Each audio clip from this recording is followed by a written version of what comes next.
Bueno, buenas tardes a todos los asistentes al webinar, organizado por el Organismo Estudiantil Médico Zaragoza. El día de hoy concluimos con fin de mes con expertos y con una ponencia acerca de biometría hemática y tiempos de coagulación por el doctor Juan Manuel Pérez Zúñiga, médico cirujano egresado de la Facultad de Estudios Superiores Zaragoza de la UNAM, con especialidad en hematología por el Centro Médico Nacional 20 de noviembre y adscrito al Servicio de Hematología del Centro Médico Nacional 20 de noviembre. Buenas tardes, doctor, y muchas gracias por estar aquí. Hola, buenas tardes. Muchas gracias por la invitación. ¿Pueden escucharme? Sí, doctor. Doctor. Solo un pequeño recordatorio a todos los asistentes que por favor mantengan sus cámaras y micrófonos apagados y las preguntas las pueden escribir en el chat y van a ser resueltas al final de la ponencia. Ok. Bueno, pues lamento los inconvenientes de la tecnología. Para comenzar a hablar el día de hoy de algunos aspectos fundamentales en la hematología o en el conocimiento básico de aspectos hematológicos. Uno de ellos, sin duda y sumamente relevante, es el conocimiento para la interpretación adecuada de uno de los estudios más comúnmente realizados en toda evaluación médica, y es la biometría hemática. Existe controversia entre su definición, si es biometría, si es citometría hemática. Yo siempre le digo a mis estudiantes, bueno, siendo también puristas, un eritrocito no tiene núcleo, ¿sí? Por lo tanto, pues no es una célula, una plaqueta es un fragmento también de una citoplasmático con múltiples membranas, por lo tanto tampoco es una citometría. A son de broma siempre les digo que la medición de elementos formes de la sangre es a lo que se le conoce vulgarmente como biometría hemática. Entonces, aquí vamos a empezar la charla y siempre me gusta poner esta imagen porque pueden ustedes ver en la parte inferior del lado izquierdo de nuestra pantalla una serie de células o elementos celulares. Tiene adipocitos, ¿sí? Tiene estas células que se ven de aspecto azurófilo, esta célula más grande que corresponde a un megacariocito. Esas células finalmente son el famoso componente hematopoyético. Esto es bien relevante porque esto corresponde a la parte mitótica de los elementos de la sangre. Y la biometría hemática no puede medir estas estructuras. Si ustedes lo que quieren saber es si la fábrica de la sangre está bien, el estudio o los estudios que se suelen indicar para eso es la biometría hemática, digo, el aspirado de médula ósea o la biopsia de hueso, no la biometría hemática. Y esto es, insisto, importante porque luego cuando ustedes sospechan que un paciente tiene alteraciones hematológicas, también siempre piensan en que debemos realizar una médula y no es así. Uno de los componentes, insisto, más importantes y el primario de producción es la médula ósea. Otro de los componentes donde se distribuyen las células sanguíneas es a nivel marginal y eso lo podemos ver en la parte superior. Podemos ver que existen distintas células adheridas al endotelio y estas también pues se van a cuantificar por otras metodologías. Aquí lo que vamos a comenzar a discutir es una metodología propiamente de exploración o una metodología de evaluación de elementos formes de la sangre circulantes. Es decir, a pesar de que todos tenemos sangre en los componentes mitóticos, es decir, la médula ósea, a pesar de que tenemos sangre unida o adherida a distintas estructuras de forma marginada, como puede ser el hígado, el vaso, algunos otros órganos, el endotelio de forma general. Sin embargo, aquí estamos hablando de la cuantificación de elementos propiamente circulantes porque encajamos una aguja y ni siquiera podemos asociar a que ésta sea de origen arterial. La mayoría de las veces la biometría hemática, hay que recordar, se mide en el componente venoso. Entonces, la definición tal cual es un estudio de laboratorio que realiza una muestra de sangre venosa circulante y que en se realiza cuantificación de los elementos formes por unidad de volumen. Esa es propiamente la definición de la biometría hemática. Hay distintas metodologías para hacer la cuantificación. Una de las más importantes es la metodología de Coulter, aunque hay otras. Hay metodologías por impedancia, hay incluso técnicas manuales para hacer esta cuantificación y esto es súper relevante. ¿Por qué? Porque cada una de las metodologías tiene principios, la mayoría físico-químicos, para poder hacer la cuantificación. Yo por eso a veces les pregunto o les comento a muchos de los estudiantes y a los propios pacientes que nosotros debemos entender cómo le hace el equipo para contar los glóbulos blancos, cómo le hace el equipo para contar los glóbulos rojos y cómo le hace para contar las plaquetas, porque existen algunas cosas que nosotros consideramos o conocemos como artefactos y esos artefactos pueden modificar las cuantificaciones que existen. Entonces, siempre que vamos a hablar de la biometría hemática, les pregunto que aquí hay que hacerse siempre dos preguntas básicas. Es decir, una es, ¿está la médula ósea produciendo suficiente cantidad de células maduras de todos los estirpes celulares? Y yo les decía hace rato, existen enfermedades donde la biometría hemática, las células pueden estar bajas o elevadas y la médula tener un problema.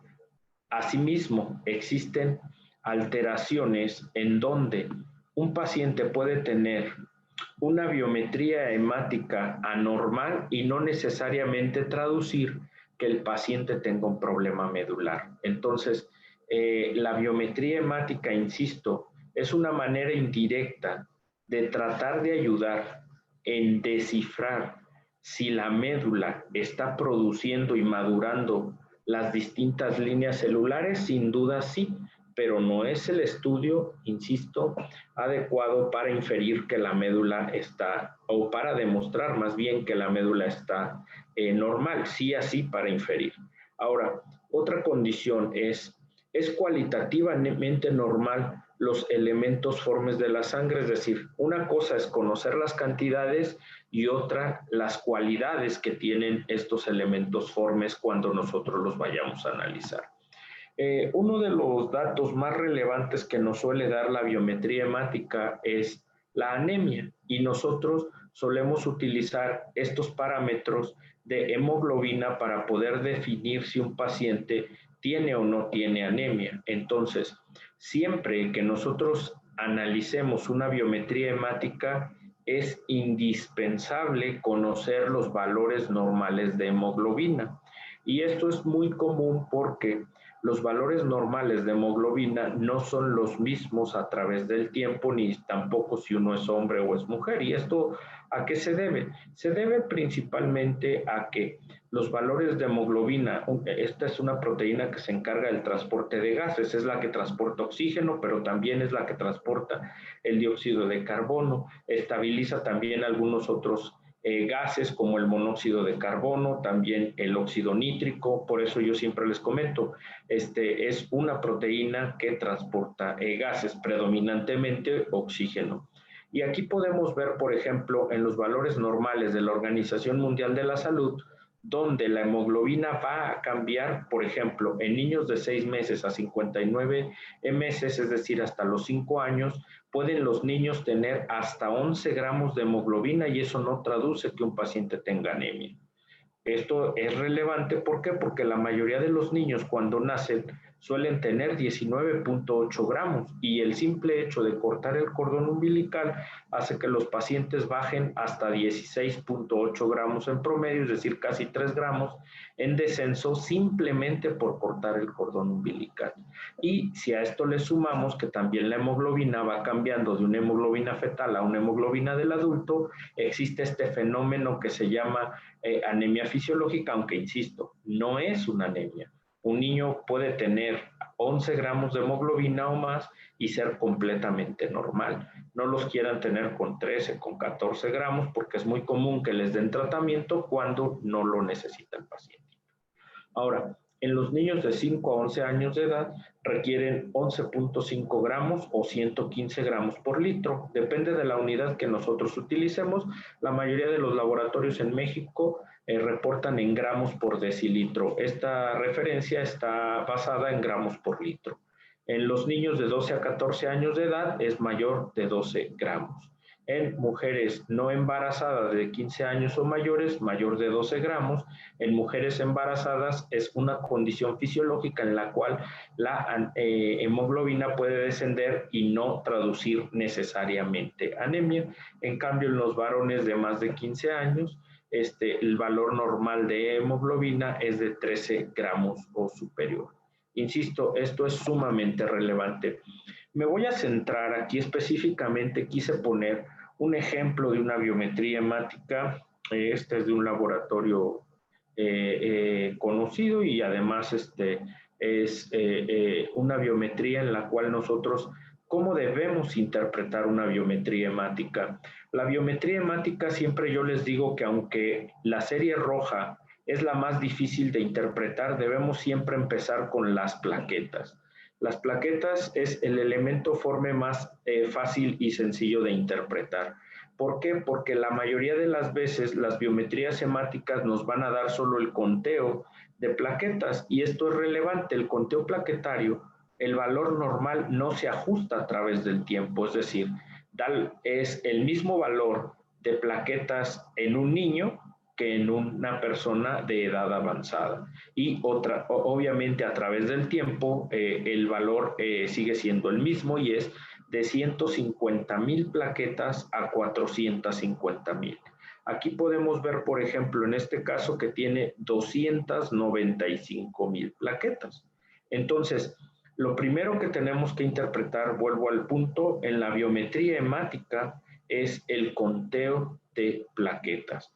Aquí podemos ver que se encuentra en 295,000, por lo tanto está en el rango de 150,000 a 450,000, por eso se considera que está normal. El siguiente rubro que yo les recomiendo que aprendan a interpretar son específicamente los leucocitos. Los leucocitos son unos valores que son relevantes para su interpretación debido a que nos van a contar el total de glóbulos blancos, así denominados leucocitos. Entre estos, el valor normal va de 5 a 10,000. Existe por ahí controversia en cuanto a normalidad en algunas poblaciones. Parece ser que en la población de color generalmente suelen ser menores las cifras, es decir, hasta 4,000 a 10,000. Sin embargo, el valor que normalmente nosotros consideramos como normal es de 5 a 10,000, pero ya les mostraré ahorita que eso no necesariamente es real, ¿sí? Es decir, nosotros en este caso tenemos 6,170 leucocitos. Eso lo pondría en una característica normal. Ahora, en mi recomendación, no solo cuantifiquen los leucocitos totales, es indispensable cuantificar la diferencial. ¿Por qué? Porque muchas veces nosotros podemos tener una cuenta leucocitaria normal y tener un conteo diferencial anormal. ¿Y eso qué traduce?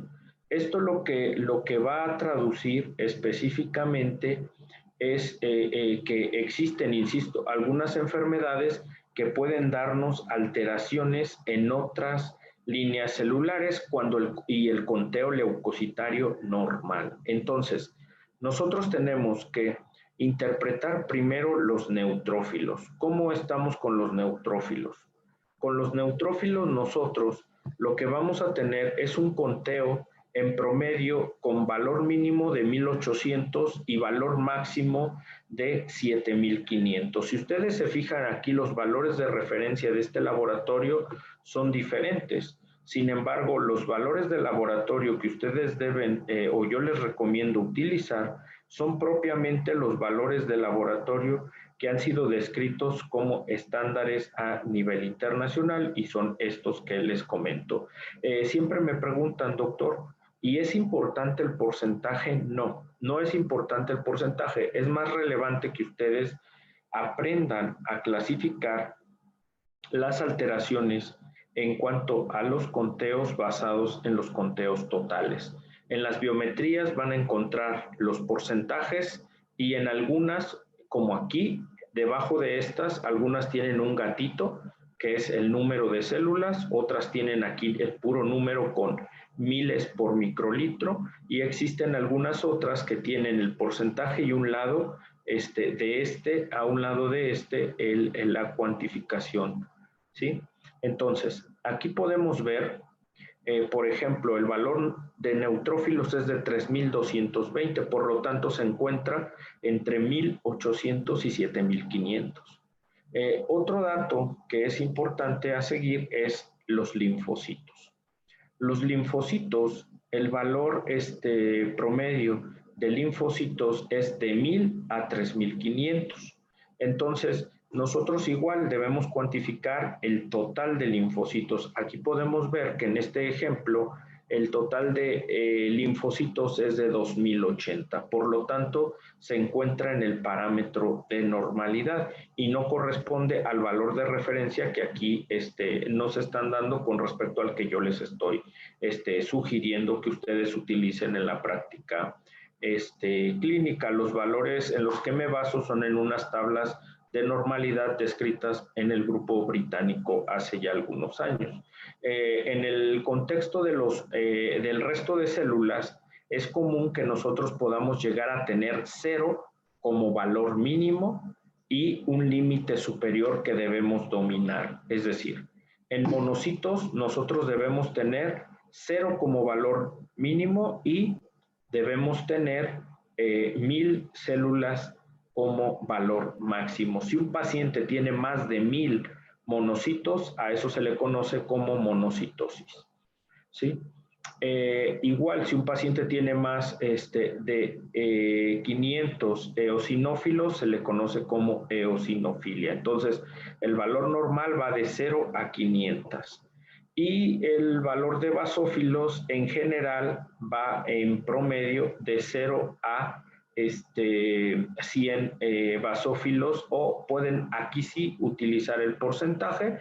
El porcentaje máximo no debe exceder el 2%. Entonces, yo siempre les comento que la biometría hemática, yo puedo tener un paciente que tiene leucopenia, pero esta no tener una traducción clínica, claro que sí. Es decir, yo puedo tener un paciente con los valores mínimos básicos, por ejemplo, 1800 neutrófilos y 1000 linfocitos. Esos suman 2800 células. Y entonces, si el paciente tiene 0 monocitos, 0 eosinófilos, 0 basófilos, ¿tiene un problema? No. El paciente tiene una biometría hemática normal. Y es motivo muy frecuente de que nos digan, oiga doctor, pero usted nos dijo que eran de 5 a 10,000. Le digo, sí, pero es más relevante el conteo total absoluto, la cuenta de neutrófilos absoluto, que así se le llama, la cuenta de linfocitos absoluto, el conteo absoluto de monocitos, el conteo absoluto de eosinófilos y el conteo absoluto de basófilos, que propiamente el identificar si un paciente tiene leucopenia o no. Es decir, no todas las leucopenias, en conclusión, van a representar un problema en la interpretación de una biometría hemática, ¿sí? Y el último dato que hay que evaluar, es decir, aquí ya dijimos, este paciente o esta biometría hemática tiene plaquetas en rangos de normalidad, la distribución de glóbulos blancos con su diferencial también en rangos de normalidad. Ahora vamos a pasar a otra de las líneas que tenemos que interpretar en una biometría hemática, que es propiamente la serie roja. En la serie roja, ¿qué nos va a informar la biometría hemática? Nos va a informar primero el número de eritrocitos que tenemos por microlitro en millones. Es decir, lo normal es que un paciente tenga de 4.5 a 5.5 millones por microlitro. En este caso, este paciente o esta biometría hemática cuenta con 4.7 millones, ¿sí? Y esto es bien importante porque hay entidades que van a dar, hay ciertas alteraciones de la serie roja que, por ejemplo, dan eritrocitos de un tamaño más pequeño. Entonces solemos tener mayor cantidad de eritrocitos en un volumen menor, ¿sí? El dato sin duda más importante es la hemoglobina. Ya les comentaba yo que aquí, por ejemplo, si nosotros en este caso estamos hablando de un hombre de más de 15 años, el valor normal debe ser superior a 13.5 gramos. Si tiene 12.7, tendría anemia. Pero si nosotros estamos hablando, por ejemplo, de un niño de 6 a 59 meses, el valor mínimo es 11 gramos. Por lo tanto, esa persona no tendría anemia. Entonces, vuelvo a insistir, para que ustedes le den contexto clínico a la interpretación de la serie roja, que es por eso la más compleja, y en su práctica, para que ustedes vayan adecuándose, yo les sugiero que utilicen la tabla que yo mostraba previamente para poder ir aprendiendo los valores normales y dominarlos y poder decir, es un niño, le corresponde tal valor de hemoglobina. Es un niño mayor de 59 meses, entonces es 0.5 gramos por encima de los niños menores, por lo tanto requeriría tener más de 11.5 gramos de hemoglobina y de esa manera ustedes vayan asociando los valores normales a su interpretación de la biometría hemática. Otro dato que es relevante es el hematócrito. En promedio, el hematócrito es 3 veces más o es la hemoglobina por 3 en promedio. No siempre es esta regla. Normalmente nosotros en promedio el valor normal mínimo, como en el caso de la hemoglobina, de 11 gramos aproximadamente ronda los 35% del paquete globular, ¿sí? Es decir, cuando nosotros tomamos la muestra venosa, se le conoce como paquete globular a la parte que se sedimenta de los eritrocitos y será el suero o plasma, depende si está o no anticoagulado la muestra, y el resto puede ser líquido o plasma, les digo, y eso corresponde al paquete que se le conoce como no eritroide o no globular. No me refiero a un paquete globular como lo que utilizamos en medicina transfusional, ¿sale? El porcentaje que debe tener de glóbulos rojos es, insisto, superior al 35%, y esto va a depender de la cifra promedio de hemoglobina. El otro dato que nos da son unos índices que nosotros los conocemos como índices eritrocitarios. Aquí podemos nosotros evaluar el volumen corpuscular medio. Hay algunas biometrías que lo tienen como volumen globular medio. Ese tal volumen corpuscular o volumen globular, el valor normal es de 80 a 95. Entonces, ese volumen, si uno tiene menos de 80 femtolitros o micras cúbicas, se le conoce como microcitosis. Si tenemos más de 95, se le conoce como macrocitosis. La hemoglobina corpuscular media, que corresponde a la cantidad de hemoglobina que está insertada en el eritrocito, debe ser aproximadamente de 30 picogramos. Aquí, por ejemplo, podemos ver que este volumen está discretamente abajo en 79 y está con una hemoglobina corpuscular media por debajo de los 30 picogramos, por lo que es obligado en este tipo de condición descartar que haya microcitosis e hipocromía, y la causa más frecuente de esto es la anemia por deficiencia de hierro. Otra de las condiciones que nos va a dar es la concentración media de hemoglobina corpuscular. Normalmente aquí podemos ver cuántos gramos de hemoglobina hay en un decilitro de células. El promedio también no debe superar los 36 gramos por decilitro, y aquí la verdad es que este parámetro yo nada más les sugiero que le den relevancia cuando esté más alto de 36. ¿Por qué? Porque cuando vemos este fenómeno hay que descartar que haya esferocitosis hereditaria. Entonces es uno de los índices que poco se afecta con otra condición, pero sin embargo hay que darle el valor que requiere. Otro de los datos que nos da la biometría es el ancho de distribución de eritrocito, o también se le conoce como AD o RDW. Este normalmente nos marca el porcentaje de distribución de los eritrocitos del promedio con respecto a los más grandes o más pequeños que observemos. Ese valor normalmente ronda los 15, es decir, así como el volumen va de los 80 a 95, más o menos esa diferencia es de 15, para que más o menos, no es necesariamente así, pero yo les sugiero que así lo recuerden.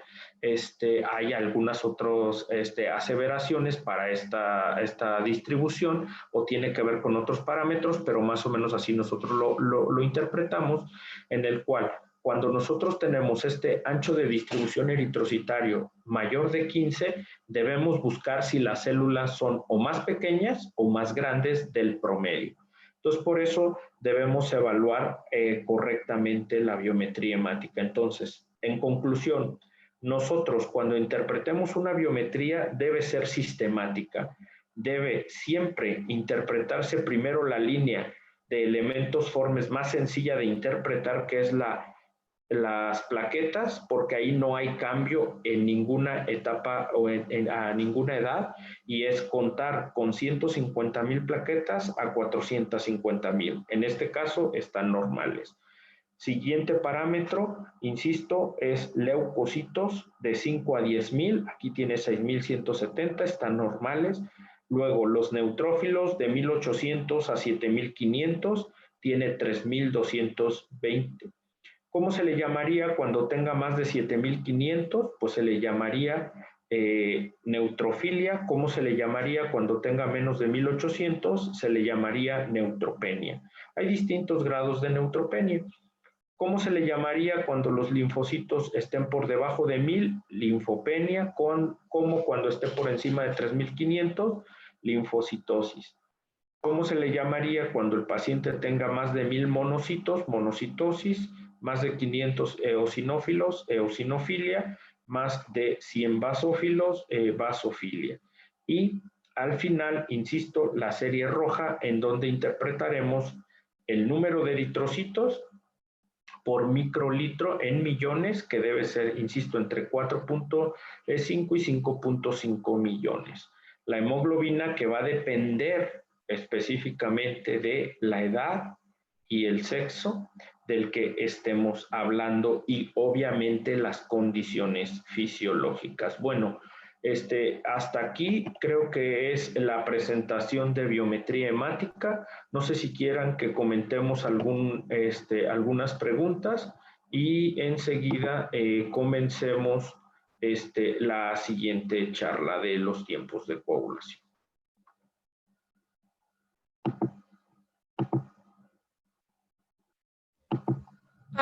No hay preguntas, doctor. Podemos comenzar con tiempos de coagulación. Ok, entonces voy a proyectar mi otra charla. Ay, perdón. Lo cancelo y...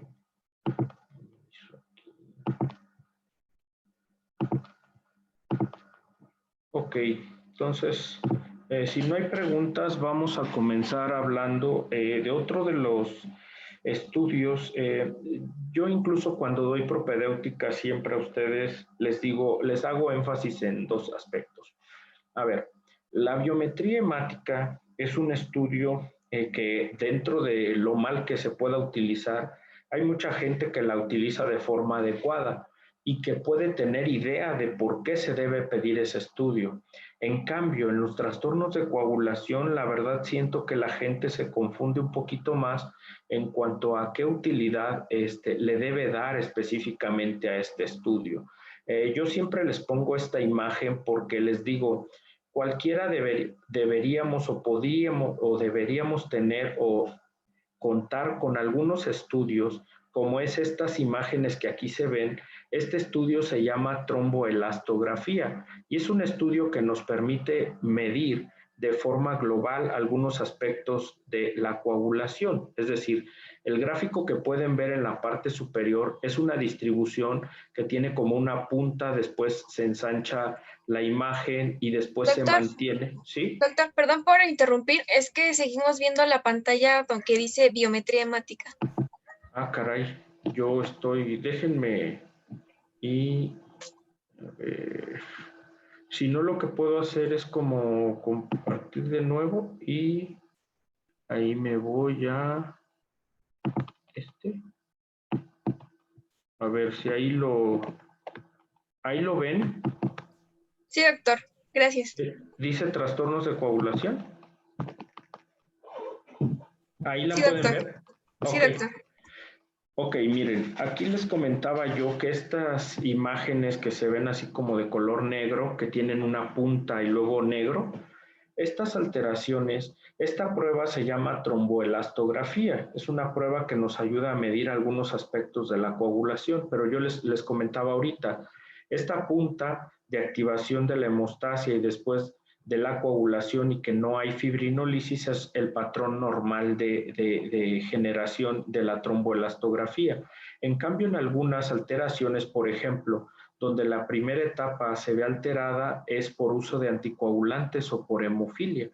Existen algunas otras alteraciones, como por ejemplo en las que no se ensancha adecuadamente el gráfico después de su activación primaria también retrasada o anormal, como en los bloqueos plaquetarios, o existe activación de la hemostasia primaria, secundaria y después degradación del coágulo, y esto nos dice que un paciente tiene fibrinolisis, o que la gráfica sea más ancha de lo normal y la punta más corta, traduce necesariamente estados de hipercoagulabilidad, o donde la punta es muy larga y ni siquiera se ensancha, donde hay estados de hipocoagulabilidad. Les digo yo que esta prueba difícilmente van a tener acceso en alguno de los hospitales donde ustedes van a estar, y aunque suena muy bonito, suena muy práctico, en la mayoría de las veces es no accesible. No es que no debamos aspirar a tener el mayor número de herramientas, pero sí debemos ser realistas. Entonces, una de las cosas más relevantes que ustedes van a solicitar son los tiempos de coagulación, pero para abordar la coagulación deben tener sospechas clínicas. Entonces, a mí me gusta ser más práctico y regresar a los hallazgos clínicos para que ustedes vayan definiendo qué estudios necesitan para realizar en este tipo de pacientes, y no solamente incluirlos en el paquete 1 de biometría hemática y tiempos de coagulación. Entonces, cuando nosotros hablamos del mundo de la coagulación, hablamos de algunos aspectos fundamentales. Primero, para hablar de coagulación necesitamos conocer algunos aspectos que es a lo que se llama hemostasia.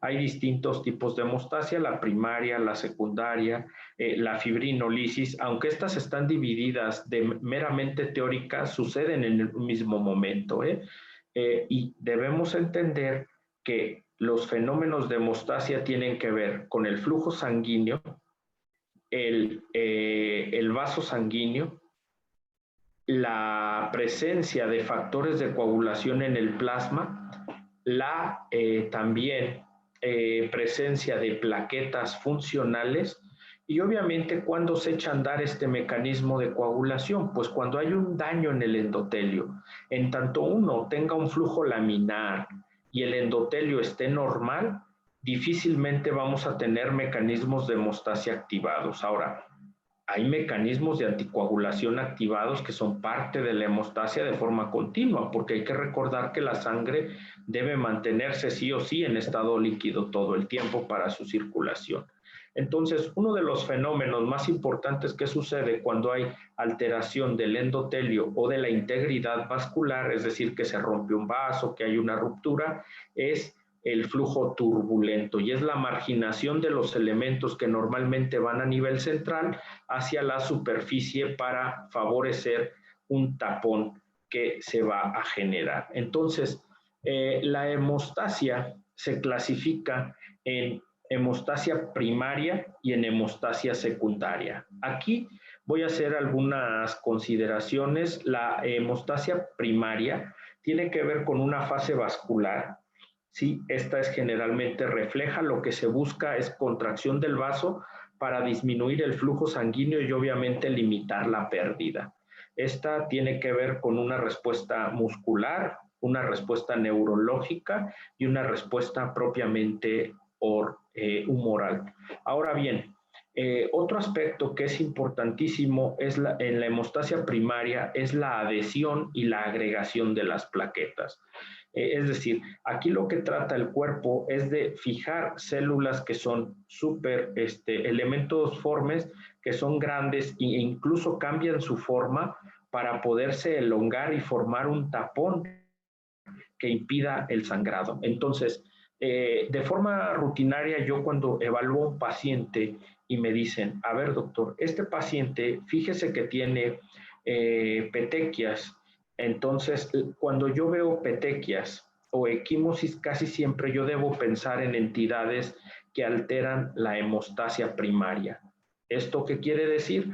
Que puede ser inflamación del vaso o puede ser alteración de las plaquetas, ya sea en número o en función, ¿sí? Los trastornos de hemostasia primaria son trastornos o vasculares o plaquetarios, y por lo tanto la lesión elemental casi siempre va a ser petequia.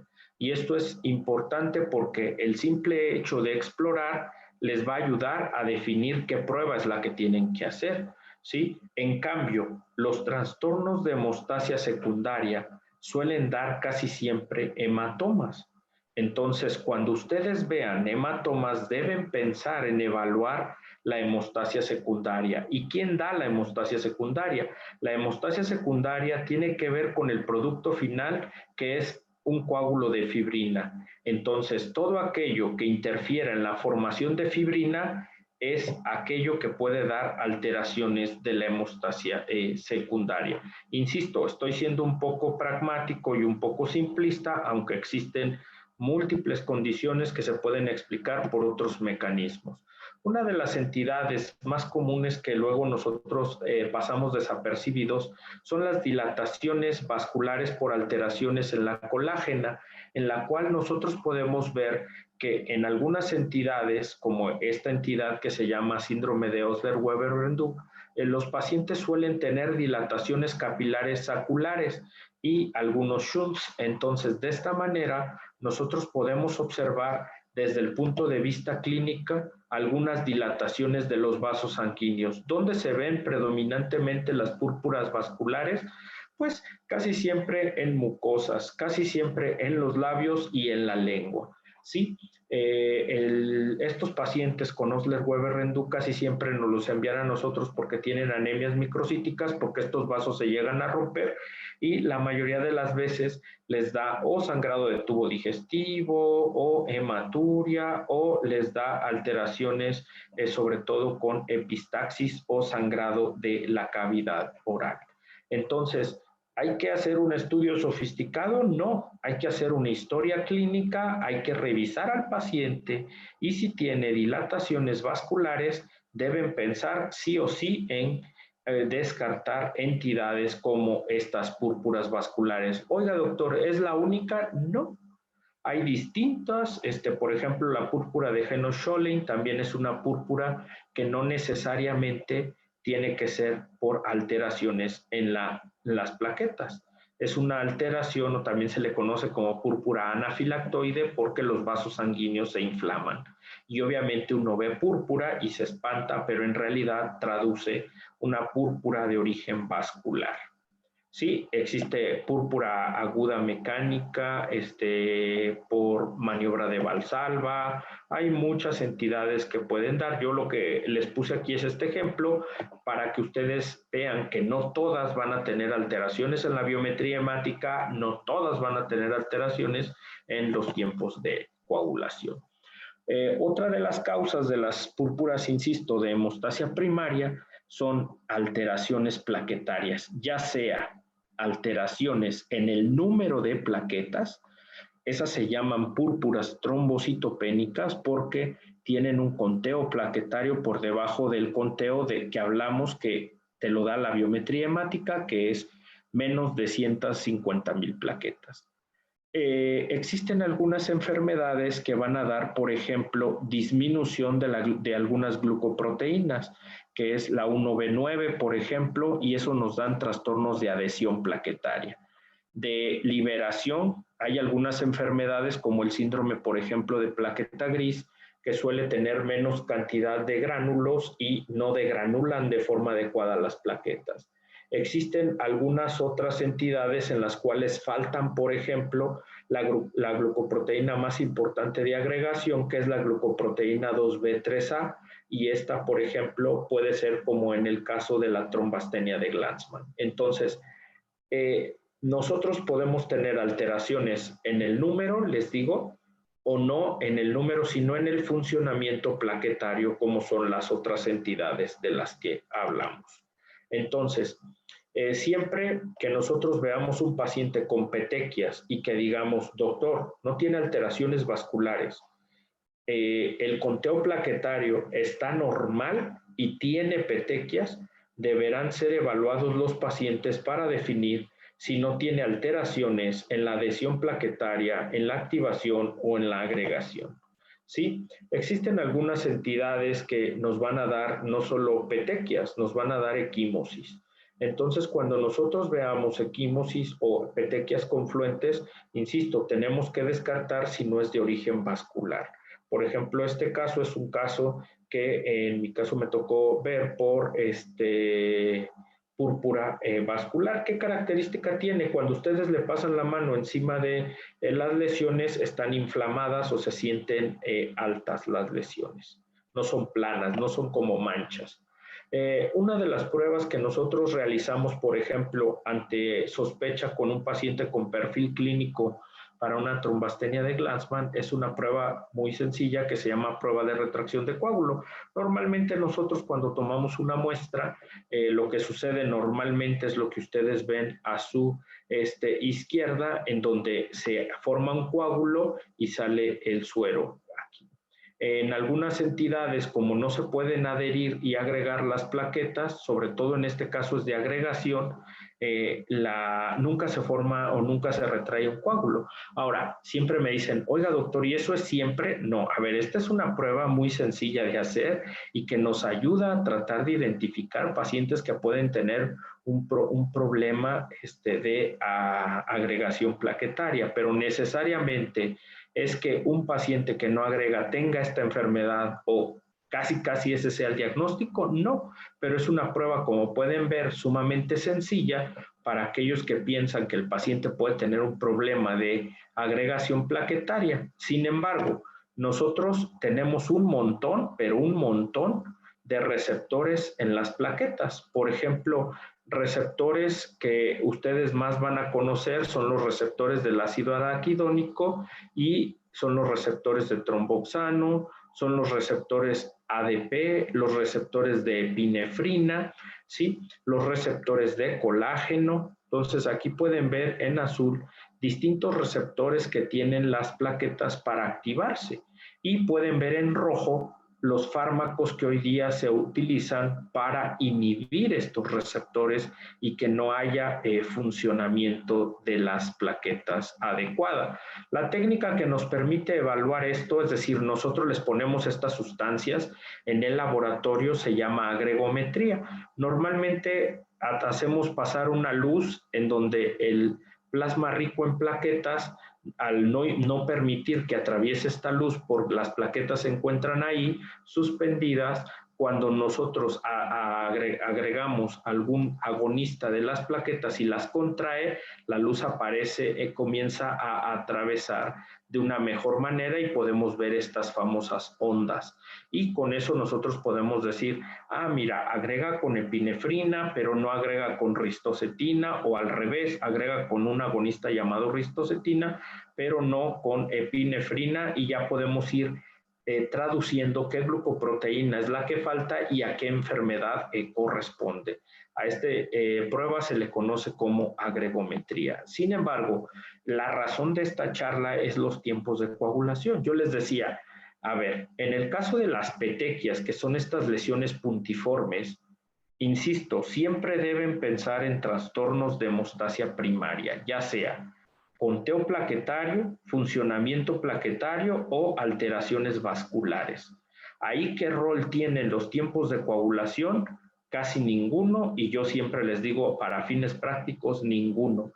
Ya después, cuando alguien sea estudioso y me venga a decir, doctor, tales entidades dan alteración, efectivamente, pero yo no puedo generalizar en una práctica que ustedes van a hacer rutinario diaria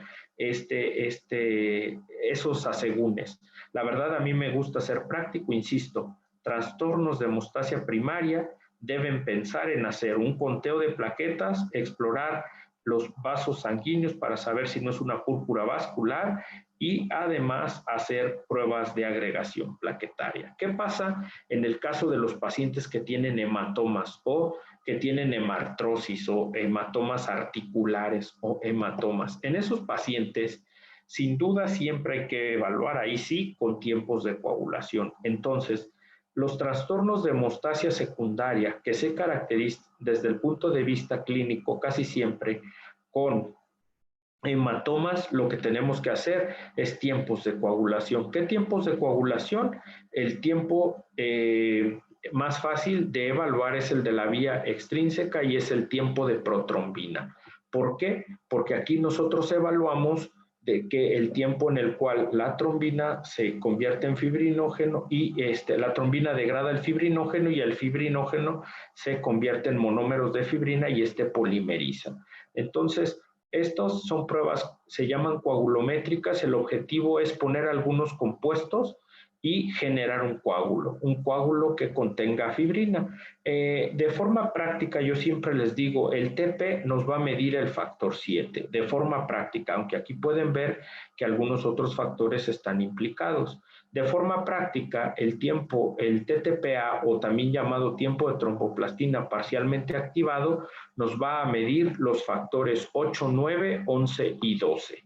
De forma, insisto, práctica, yo les digo que un TTPA prolongado debemos pensar siempre en los factores antihemofílicos. ¿Son los únicos? No, porque el 11 y el 12 no tienen nada que ver con esto, pero también están monitoreados por esa vía, ¿sí? Ahora, normalmente me dicen, doctor, pero el TP también nos sirve para monitorar la anticoagulación. Sí. En el TP, ¿qué necesitamos nosotros para hacer? Necesitamos un reactivo, es una tromboplastina tisular y obviamente calcio. En el tubito que tenemos generalmente con citrato, nosotros ponemos estas sustancias y lo que hacemos es el tiempo que tarda en formarse el coágulo. El valor normal va a depender generalmente de su testigo, aunque de forma internacional luego se puede decir que es de 12 más menos 2 segundos, pero nosotros siempre recomendamos que los testigos sean evaluados para que te puedan dar un tiempo de coagulación del paciente, que se llama problema, y un tiempo de coagulación del pool de testigos para poder realmente definir si los tiempos de coagulación están prolongados o no. Ahora, hay un dato que siempre todo mundo nos pregunta. Yo creo que todo mundo ve un hematólogo y se le ocurre decir, oiga, doctor, ¿y para qué sirve el INR? A ver, el INR es una medida internacional y normalizada es una razón en la cual lo que se intentó hacer es que la tromboplastina tisular que existen en el mercado son diferentes porque son de diferentes fuentes. Es decir, no da lo mismo una tromboplastina tisular de un animal que de otro. No da lo mismo una tromboplastina tisular que es, por ejemplo, de cerebro que si es de pulmón. Entonces, cada una tiene una potencia diferente y esa potencia está estandarizada ya hoy día. Las casas comerciales tienen este índice de estandarización internacional llamado ISI, y entonces el INR, ¿cómo se obtiene? Se obtiene entre el valor del paciente, el TP pues del paciente, entre el TP del control, y esa razón la elevan a la potencia ISI y con eso se obtiene el famoso INR. Aquí cabe aclarar que luego me dicen, sobre todo los cirujanos, doctor, es que el INR está discretamente arriba. A ver, el INR es una medida estandarizada para anticoagulación, no para decisión clínica en otros aspectos. Para eso es más relevante utilizar el propio TP. Y hay otros índices, como por ejemplo el índice de coagulabilidad, que tiene que ver con otros fenómenos que ahora no voy a comentar en medicina transfusional, en decisiones clínicas. Lo que quiero que ustedes entiendan es que el TP, el valor que le van a dar de normalidad va a depender de la comparación entre el tiempo del paciente y el tiempo del control. ¿Cuál es el problema? Que muchos laboratorios solo hacen el tiempo del paciente y entonces al no darte un control, pues me dicen, oiga, ¿estos están normales o anormales? Pues no lo sabemos porque no tienen el valor que debe tener de referencia. Otro de los tiempos de coagulación que generalmente utilizan en la evaluación es el tiempo de tromboplastina parcialmente activado. Este tiempo de tromboplastina parcialmente activado se ocupa justamente un activador, una tromboplastina, y generalmente este factor plaquetario, el reactivo y el calcio. Entonces, aquí lo que nosotros podemos evaluar es si hay deficiencia, insisto, de algunos factores, como son los factores, sobre todo 8 y 9, que son los antihemofílicos, aunque ya les comentaba que el 11 y el 12 también están implicados en esta vía.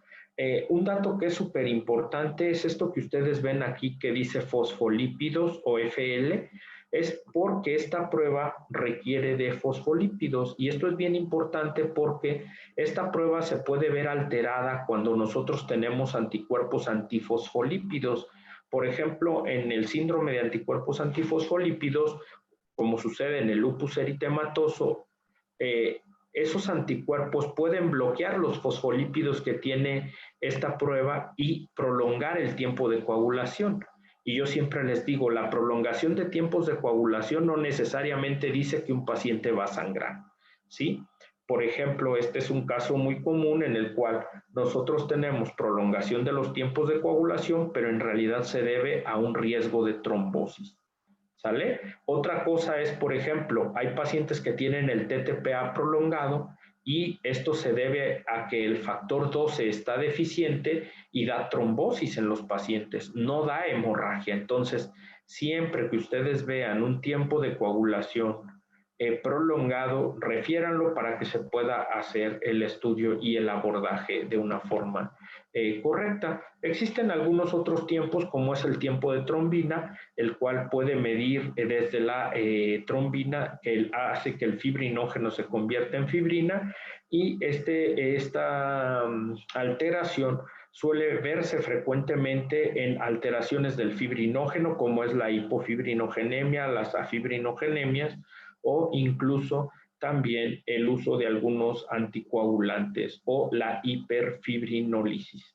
Entonces, el tiempo de trombina es otro de los tiempos que ustedes van a encontrar por ahí como TT, y estos suelen alterarse, insisto, cuando hay sobre todo alteraciones del fibrinógeno. Entonces, normalmente todos los pacientes deben coagular, es decir, cuando se active un factor, se deben activar todos hasta ocluir, es decir, formar esa fibrina que dé una estabilidad al coágulo de plaquetas y el paciente no sangre. En algunas enfermedades, sobre todo en la hemofilia, podemos ver que la deficiencia de algún factor, ya sea el 8 y el 9, no se activen de forma adecuada los factores de coagulación y hace que Normalmente en la coagulación normal, un paciente debe generar pequeñas cantidades de trombina. Esas cantidades de trombina lo que van a hacer es generalmente amplificar, porque hacen que las plaquetas cambien de forma y que exhiban algunos factores de coagulación, sobre todo el 5, y en presencia del 8 activarían generalmente al factor 10, y el factor 10 activado favorecería en presencia del 5 la formación nuevamente de trombina. Y ya una vez formada la trombina de forma importante, la generación de fibrina, ¿sí? Ahora bien, normalmente el cuerpo forma un coágulo, detiene el sangrado, pero ¿qué pasa después con ese coágulo? Ese coágulo se tiene que degradar, y lo que da esa degradación propiamente al proceso se le conoce como fibrinolisis. ¿Y esa fibrinolisis cómo se da?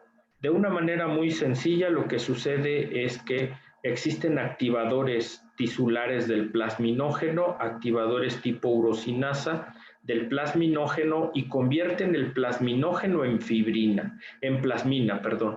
Y la plasmina va a degradar las uniones a los polímeros de fibrina y va a generar como productos los productos de degradación. Sí, uno de los más importantes, pues obviamente es el dímero D. Entonces, cuando nosotros sospechamos que un paciente formó fibrina y esta fibrina está siendo degradada, algunas veces sospechamos que tiene fibrinolisis o hiperfibrinolisis. Medimos específicamente el dímero D para poder definir esto. Ahora, entonces quiero que entiendan que normalmente los procesos de hemostasia que van desde el cierre vascular, que aquí no lo puse, pero que se los mencioné, la vasoconstricción, la adhesión, agregación plaquetaria, la coagulación de la sangre, la retracción del coágulo, la eliminación del coágulo y la reparación del vaso, es un proceso, insisto, diferente. Y algo que quiero que siempre tengan en mente es que cuando nosotros estamos hablando de trastornos de hemostasia primaria, debemos pensar en evaluación de un vaso sanguíneo, evaluación del conteo de plaquetas y evaluación de la funcionalidad de las mismas, de las plaquetas. Y la lesión elemental que siempre vamos a tener que buscar ahí son las petequias. Cuando nosotros queremos pedir tiempos de coagulación, debemos hablar de ahí de alteraciones en la formación de fibrina, y esas son trastornos de hemostasia secundaria y casi siempre dan como manifestación clínica hematomas. Y las alteraciones de fibrinógeno o de la fibrinolisis también dan hemorragia, claro que sí. Sin embargo, esa casi siempre es mucocutánea y son sangrados que nosotros le llamamos tardío, es decir, aparecen, el paciente hace hemostasia primaria, hace hemostasia secundaria, pero después se comienza a degradar, y casi siempre tienen mecanismos que producen la activación de los activadores tisulares del plasminógeno, es decir, lesiones o en cavidades, en nasales, cavidad oral o a nivel de la vía urinaria, donde se encuentran principalmente los activadores. Entonces, lo que yo quiero que entiendan es que los tiempos de coagulación, aunque son muy populares, aunque son los que más se utilizan, están indicados en los trastornos de hemostasia secundaria, ¿sí?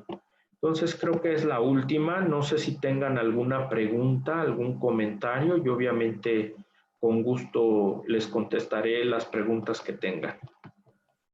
Si hay una pregunta, es por parte de Luis Cruz Martínez, y dice, ¿sí? En la púrpura vascular no hay alteración en el número de plaquetas ni alteración en los tiempos de coagulación.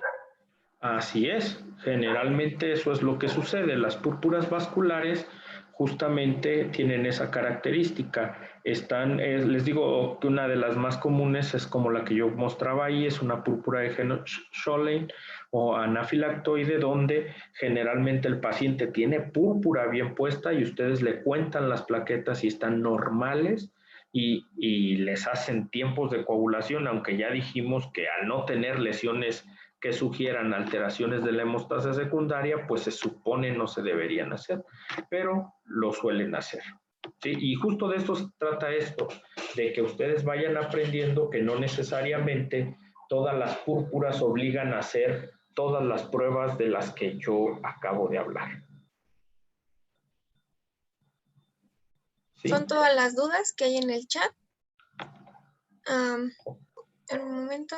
Fue una excelente ponencia, doctor. Muchas gracias. No, estuvo muy bien explicada. Solo espéranos. Listo.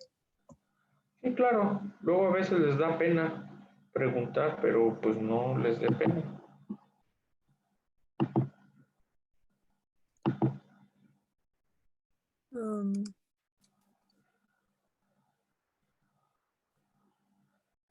Así es que es bien importante, digo, en verdad que a mí siempre me resulta relevante el participar en actividades como estas porque el tratar de transmitir que la biometría hemática tiene utilidad y que los tiempos de coagulación también hoy día es súper relevante y sobre todo en médicos en formación como es su caso, pero también en médicos ya formados y que ya tienen práctica clínica. ¿Sí? Hay otra duda en el chat. Está Nancy Bernal. Pregunta, ¿por qué el INR no tiene valor clínico? No, sí tiene valor clínico, pero en anticoagulación.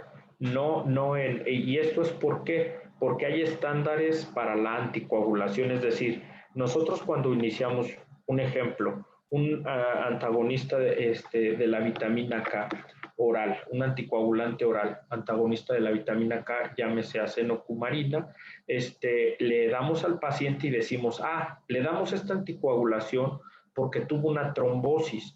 Y entonces ahí sí decimos, el objetivo es llevar el INR, un ejemplo, estoy entre 2 y 4 de INR. Entonces ahí el INR sí tiene una utilidad clínica, pero por ejemplo, el que lo utilicen diciendo que este paciente que vamos a pasar a cirugía tiene un INR de 1.4, pues eso no es algo que esté estandarizado. Se debe utilizar el valor del TP, ¿sí? No el uso del INR, porque insisto, el INR fue estandarizado como objetivo de tratamiento para anticoagulación, ¿sí?